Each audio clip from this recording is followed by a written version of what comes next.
Hello guys! So dahil nga 2 oras na kaming naglalaro dito kaya inaya ko na yung mga Junakins ko na umuwi na ng bahay. Dahil nga magluluto pa ako ng aming pangtanghalian at saka panghapunan na din. Ayun, umiyak nga yung mga Junakins ko kasi nga guys, ayaw pa nilang umuwi. Pero sabi ko sa kanila, bilhan ko na lang sila ng ice cream para naman sumama guys kasi talagang hindi sila uuwi guys. And then sobrang init ng panahon talaga. Kaya ayun guys, walang patumpik-tumpik, sumama agad sa akin guys at nauna pa nga sa aking maglakad. So dito kami bibili sa Bim guys kasi nga bibili din ako ng harina at saka gatas. Pero ito mga Junakins ko guys, kabisado na sila dito guys kasi nga palagi kaming pumapasok dito. Madalas kasi guys dito kami na bumibili ng mga kailanganin namin sa bahay kasi nga guys hindi siya masyadong mahal dito. Kumbaga affordable lang ba, hindi kagaya sa ibang store na sobrang taas ng presyo. Halos araw-araw kasi guys may bagsak presyo sila dito or kumbaga may sale sila dito ba. Lalong-lalo na guys kapag araw ng Friday. Ang daming pumupunta dito guys kasi nga madalas yung naka-sale sa Friday guys is yung mga gamit sa bahay. May isa pa naman silang branch guys na malapit lang talaga doon sa amin. So doon kami bumibili madalas. O siya, dahil nga guys nangako ko sa mga Junakins na bibilhan ko sila ng ice cream kaya sila na yung kusang kumuha dyan. So yung ice cream na pinili lang naman nila guys is yung hindi mahal ba, yung affordable, yung tag 10 lira lang. So sinabihan ko sila guys na wag muna silang pipili ng mamahaling ice cream kasi nga wala yung papa nila, no?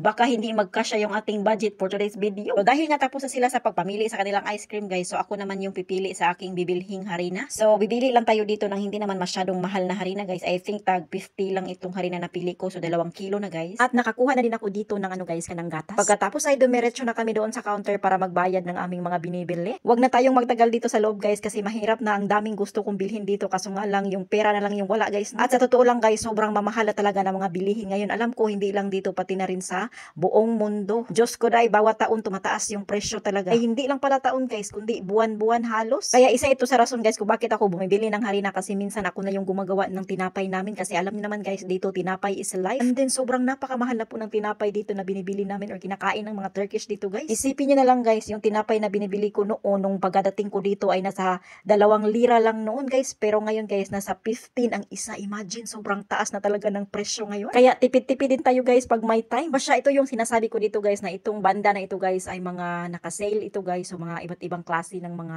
gamit sa bahay, may mga pagkain din, basta kahit ano-ano guys. So dahil nga budgeted yung ating perang dinala guys, kaya ayan, tingin-tingin na lang muna tayo. Fast forward guys at nakarating na nga tayo ng bahay at ito na nga yung aking mga napamili doon sa Bim. Dahil sobrang gutom na talaga ako guys, kaya napabili tayo dyan ng instant noodles at saka itong ating gatas at saka harina. So ito lang yung ating nabili doon guys. Pero sa mga bata naman guys, hindi ko sila papakainin itong ating noodles. So ang sa kanila guys ay may nilaga akong baka na natira kahapon.